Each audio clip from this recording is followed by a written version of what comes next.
Okay, so models of the mind, the pyramid model. Now, before we can even begin to think about hypnosis, hypnotherapy, and helping people and solving problems and helping people achieve what they want, we need some kind of model of the mind to work with. So this one's called the pyramid model. There's two we're going to use. This is the pyramid model. Let's just say that this represents the mind. There's an arbitrary divide between the top part, which is the conscious mind, and the lower part, which we'll call the subconscious or the unconscious mind. I will define those terms more later on. And in a way, it's as if they're two, not separate entities, but two distinct, almost personalities in a way.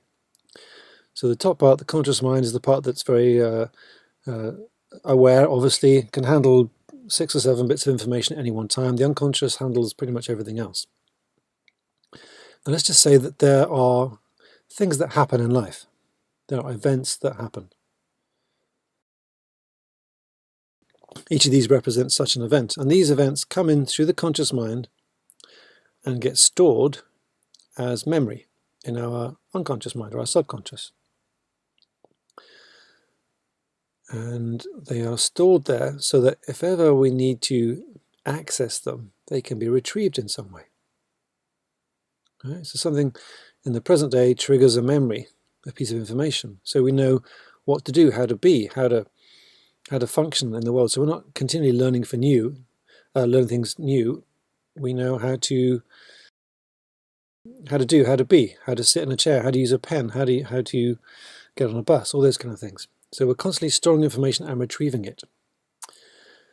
And that's okay, but let's put some emotion around something. Let's say we've got a nice happy feeling. If a happy experience comes along, then generally speaking, that will give us a happy memory of it, store a positive feeling inside.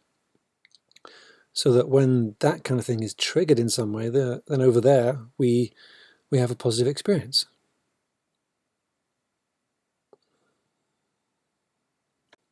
But what if there's something else? What if it's not a happy moment? What if there's an unpleasant experience happens? What if lightning strikes in some way? I mean, there's a stress, a trauma, something fearful. Then exactly the same thing happens. So the idea gets stored in our subconscious or unconscious as a reference point.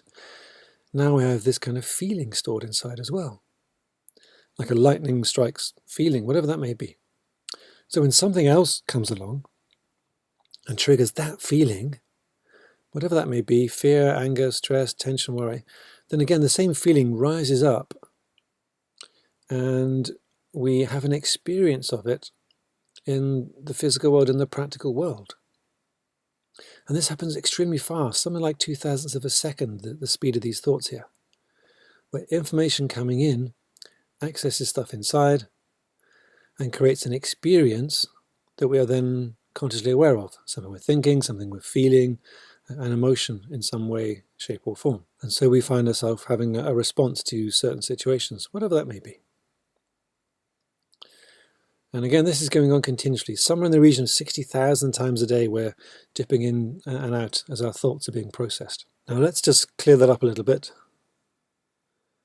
and take a look at what happens to your average person who isn't aware of this process. So something happens in life, but actually everything down at this level, the subconscious, unconscious, really gets hidden away or tucked away. Most people are just not aware of what goes on there. So essentially there's some kind of input, some kind of object, some information. Could be a dog, could be needles, could be people. I'm giving you some very typical fears here. Let's keep it very simple first of all. Some kind of information comes into the person's conscious mind, and what they experience is a feeling or an emotion over here. And the feeling or emotion makes them obviously want to do or not do something. But some kind of incoming information gives them some kind of response over there. Thoughts, feelings, emotions that they don't like. This is going on in a positive sense, of course, as well. But for now, I'm going to just talk on the problems, as if this is a very simple fear, first of all. Now, when someone comes to see you for help, essentially this is where they're at.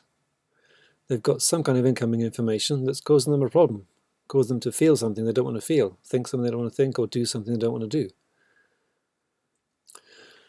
Or be able to think, feel or do something they'd like to think, feel, or be able to do. So these are very general situations, and this is the general situation that occurs in most people. But let's have a look at what they try and do, because what most people then try and do is they try their hardest, most people, to avoid the thing they fear, the things that stresses them in some way. But unfortunately, it doesn't work like that, because there's something about our inner minds, our unconscious mind, that draws to us the very thing we seek to avoid. So whatever we seem to fear or dread will seem to pop up more and more. There are different reasons to how this happens. We'll go into that later. But whatever you store inside, whatever you focus on, will tend to come back to you in some way, shape, or form. And it begins to form a loop. So whatever you store inside of you, whatever you hold inside, you cannot avoid it, because it will seek to bring experiences back to you, to bring that very feeling up to the surface and give you the experience of it. In this example, I'm using like a negative feeling here. Same with positive ones too.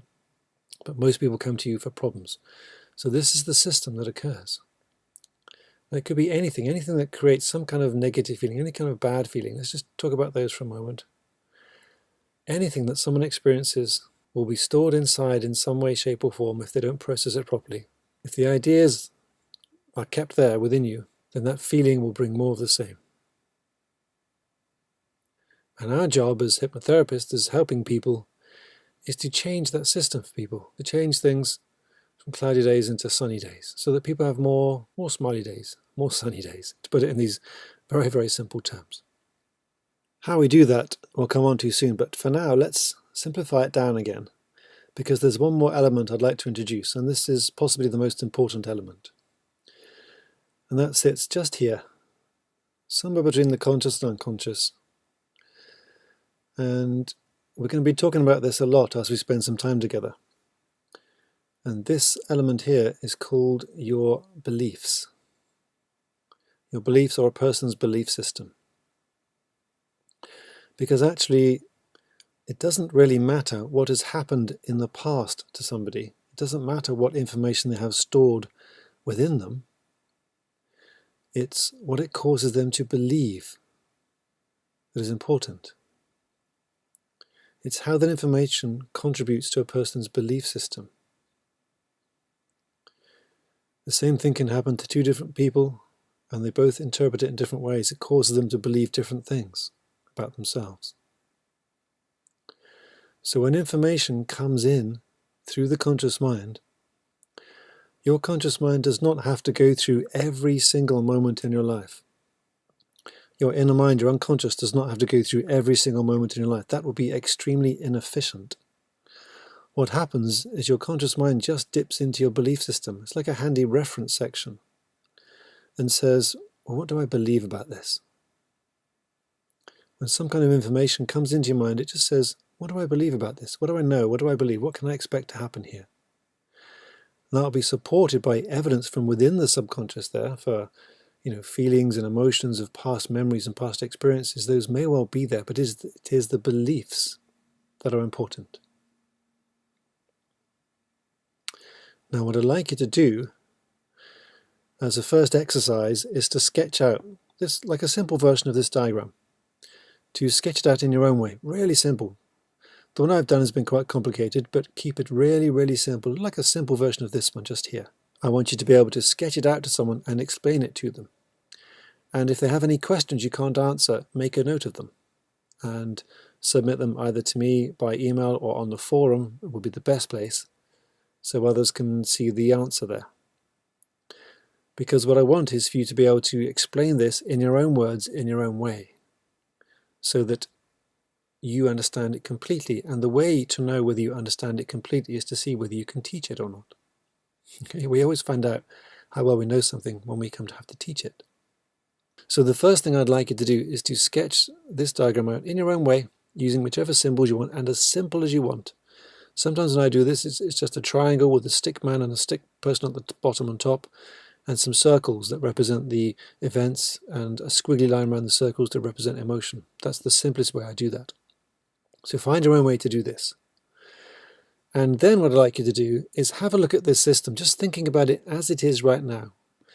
Forget about hypnosis, hypnotherapy, forget about any kind of techniques. Just think on this system alone. How could you begin to bring about some kind of change? What would you need to do in order to initiate some kind of change in a person? Which angles could you come in at? Which areas could you look at to see if you can change? What could you actually do? Think about this as a system that somehow you need to influence or change. And what I'd like you to do is just make a note of those. And if you want to, it'd be great if you could put them on the forum as your first attempts. If you want to keep it private, that's entirely up to you. But please do this exercise. Please take a moment now to do this. In my classroom, with my classroom students, this is exactly what we do. I draw this diagram and ask each of them to give me some ideas. What do you think could be done in this situation to begin to bring about a change, so that when information comes in, the person has a different experience? Good. So have a go at that, get on with that, and once you've done that, then we can move on to the next exercise. Thank you.